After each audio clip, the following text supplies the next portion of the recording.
Magandang umaga mga kaibigan, update po tayo sa lagay ng ating panahon ngayong umaga po ng Miyerkules, June 19, 2024. Pero bago po tayo magpatuloy, pa-like and subscribe po and pahit po ng notification bell para ma-notify po kayo sa lagay ng ating panahon.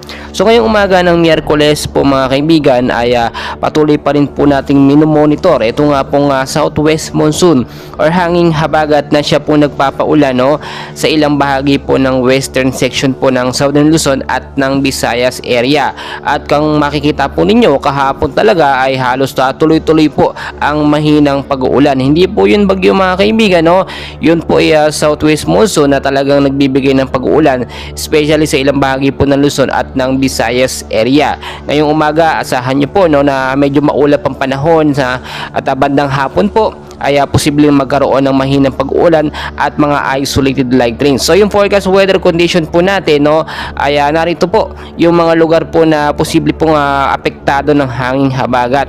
Sa area po ng Palawan, Zamboanga Peninsula, Northern Mindanao, BARMM at Saxergen po mga kaibigan, maulap po cloudy skies with scattered rain showers and thunderstorm po ang mararanasan dyan bandang hapon po hanggang sa gabi. Madalas po talaga dyan po nagkakaroon ng pag-ulan mga kaibigan.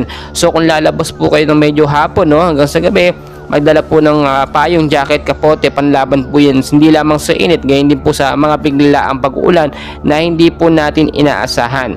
Dito naman po sa Metro Manila, Western Visayas, Zambales, Bataan, Cavite, Laguna, Batangas at ilang bahagi po ng Mimaropa mga kaibigan, kasama na ilang bahagi ng ating bansa, apektado pa rin yan ng southwest monsoon. So inaasahan bandang hapon hanggang sa gabi ay maulap panahon po sa hapon at mga isolated light rains or mahinang pag-ulan hanggang sa posibleng lumakas pagdating naman po sa gabi. Impact po ito mga kaibigan, lagi kong pinapaalala sa inyo, posibleng magkaroon ng pagbabaha sa mababang lugar kapag nagkaroon po ng patuloy at malakas na ulan mga kaibigan.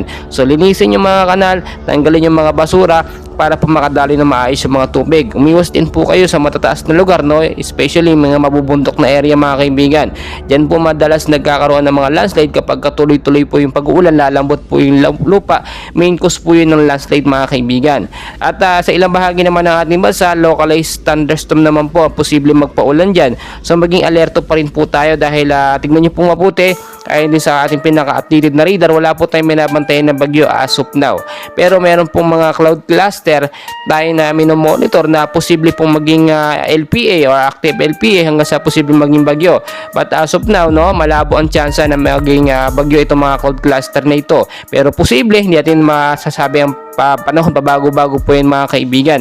So mga kaibigan, ngayong araw po ng Miyerkules, posibleng maging maaraw sa may bandang silangang Mindanao mga kaibigan, at ilang bahagi, Luzon at Visayas, maulap naman po. So mga kaibigan, dyan lamang po kayo at i-update ko po muli kayo sa lagay ng ating panahon. And please, huwag pong kakalimutan mag-like and subscribe for more weather updates.